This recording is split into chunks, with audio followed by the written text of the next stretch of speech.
Let me explain how habits are formed. If you have to learn a new signature, it starts by trying and testing a few alternatives. Once you've decided what your signature should look like, you start making it and repetition takes place.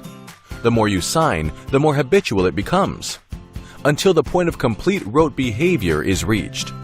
This is a term to remember. Rote means the action or behavior is automatic to the point of execution without thinking or conscious control.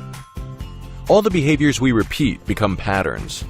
Some behaviors are not fully embedded as rote patterns, and some are not at all embedded as patterns because we do not repeat them enough.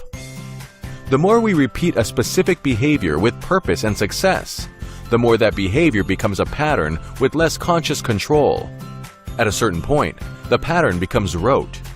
This happens along a gradient line determined by repetition and a sense of success and satisfaction. As the behavior becomes rote, less effort is necessary to do it. Think of a couple that started ballroom dancing. During the initial phase, they have to count the steps, focus on the music, think of their body position, control their balance, and decide on how to hold each other. As they practice, the movements become automated and eventually they dance with grace, talking with each other about things not even related to dancing. It became a habit. This is what Shadow Match identifies: the relative intensity of habits. To be precise, Shadow Match is an intelligent worksheet with complex algorithms able to identify and quantify the relative level of rote maturity of 25 different behavioral patterns or habits. The system does this by closely monitoring the way an individual engages with the systematized worksheet. The maturity level of soft habits, those habits that will only function when necessary, is different to mature rote habits.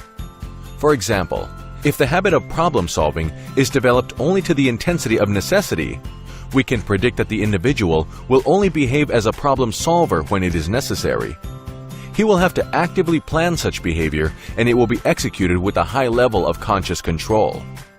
But if the habit of problem solving is developed to the level of rote behavior, the individual will automatically engage with problems with the aim of solving them. If the habit is radical, the person will, in many instances, not even have to think or decide.